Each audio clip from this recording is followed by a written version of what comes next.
dalam diri Lang Ye barusan, membuat orang tua itu merasakan niat baiknya.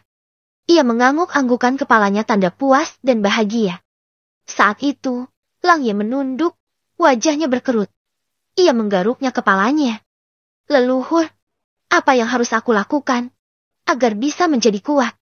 Kata Lang Ye. Lin Chu yang sontak menoleh dan menatap kaget pada wajah Lang Ye. Saat itu matanya terbelalak lebar, mulutnya terbuka. Raut wajahnya nampak lebih menyedihkan dari seorang gembel yang kelaparan. Ia nampak menangis namun tidak menangis. Nampak tertawa namun tidak tertawa. Wajahnya benar-benar kusut tidak tentu arah. Baru saja ia melihat tekad yang kuat. Namun saat ini, ia melihat di wajah pemuda itu. Yang nampak adalah kebingungan. Anda tidak mengerti cara menjadi kuat, kata Lin Chu Yang. Ia sendiri bingung untuk menjawab dan bertanya. Lang Ye tersipu malu. Dengan senyum malu-malu ia melirik Lin Chu Yang. Bibir Lang Ye nyinyir kuda. Hehe, maaf leluhur.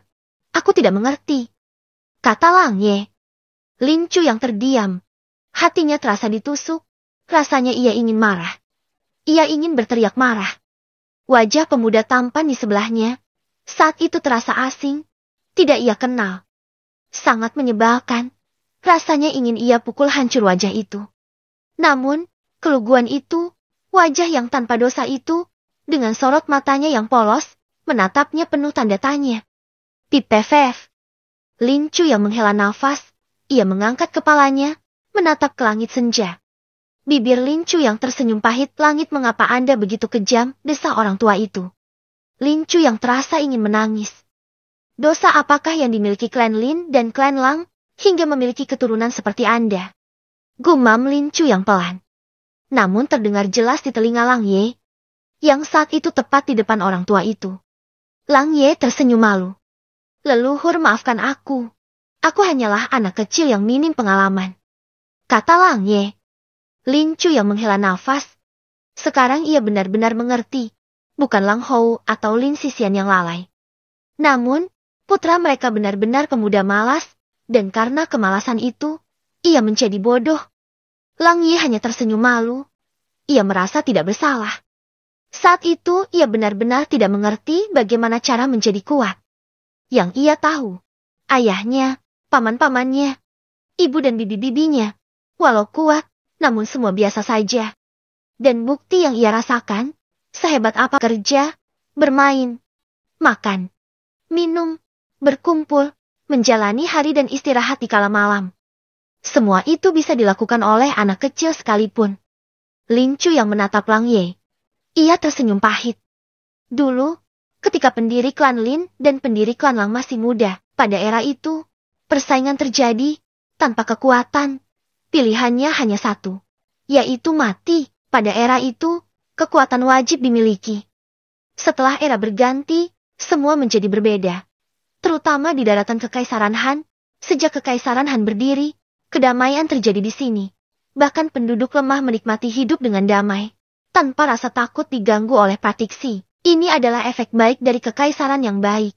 Namun di balik kebaikan itu, terdapat pula efek buruknya. Keadaan yang damai, membuat generasi muda di era ini, kurang motivasi untuk menjadi kuat. Kata Lin Chu Yang. Ia menghela nafas. Lang Ye mendengarkan dan diam saja. Lin Chu Yang kembali menatap ke atas dan menatap tepat di langit cerah petang itu. Lang Ye, tahukah Anda? Di atas sana, tepat di balik langit sana, terdapat satu alam yang lebih tinggi, yang dikenal dengan nama alam langit. Kata Lin Chu Yang, jarinya menunjuk ke arah langit. Lang Ye menatap ke arah jari Lin Chu Yang menunjuk. Di alam sana, terdapat ahli yang hebat. Jika satu dari mereka turun ke alam ini, maka ia mampu membunuh semua orang yang ada di sini. Kata Lin Chu Yang. Apa?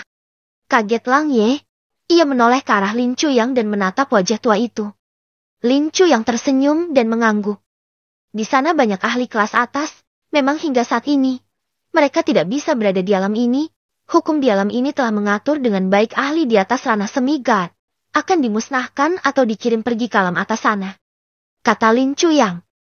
Namun, semua ahli di alam bawah ini, tepatnya di alam 10 ini, memiliki satu pendapat yang sama. Yaitu, pendiri Kekaisaran Han, sesungguhnya berasal dari alam di atas sana, kata Lin Chuyang. Pria tua ia menoleh dan menatap wajah Lang Ye. Bibirnya tersenyum. Bukankah, jika benar, Kekaisaran Han berasal dari alam atas sana? Itu artinya, orang-orang dari alam itu bisa datang di alam bawah ini. Dan bisakah Anda bayangkan apa yang akan terjadi jika mereka di sini? Kata Lin Chuyang. Lang Ye terdiam. Ia berusaha merenungi ucapan Lin Chuyang. Saat itu, ia bisa rasakan betapa menakutkannya jika semua itu benar. Dan jika orang-orang itu datang ke alam bawah ini, tentu mereka semua hanya terima satu nasib saja, yaitu mati. Saat itu dada Lang Ye berdesir keras. Matanya terbuka lebar. Sekarang ia mengerti betapa pentingnya menjadi kuat.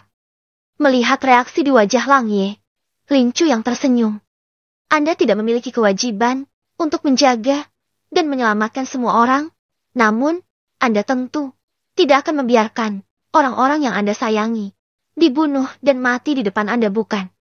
Kata Lin Chuyang. Orang tua itu tersenyum. Di sini adalah rumahmu. Di sini orang tua, saudara dan leluhurmu berasal. Jika suatu saat kedamaian alam ini terganggu oleh kekuatan yang besar, pada siapa Anda berharap? Apa mungkin orang lain akan menolong Anda? Bergantung pada belas kasihan orang lain. Itu satu kebodohan. Hanya diri sendirilah yang bisa diandalkan. Namun tanpa kekuatan, apakah Anda bisa mengandalkan diri Anda? Kata Lin Chuyang. Sekarang Anda mengerti, bukan? Betapa pentingnya kekuatan. Ingatlah, kejadian masa depan tidak bisa kita tebak. Daripada berharap pada sesuatu yang tidak pasti, bukankah akan lebih bijak jika mempercayai segalanya pada kekuatan sendiri? Kata Lin Chuyang. Lang Ye menatap ke atas langit. Ia mengepal tangannya. Kemudian ia menoleh dan menatap Lin Chuyang. Bibirnya tersenyum. Leluhur, terima kasih. Sekarang aku mengerti. Percayalah, aku pasti akan menjadi ahli yang kuat. Kata Lang Ye. Matanya bersinar cerah.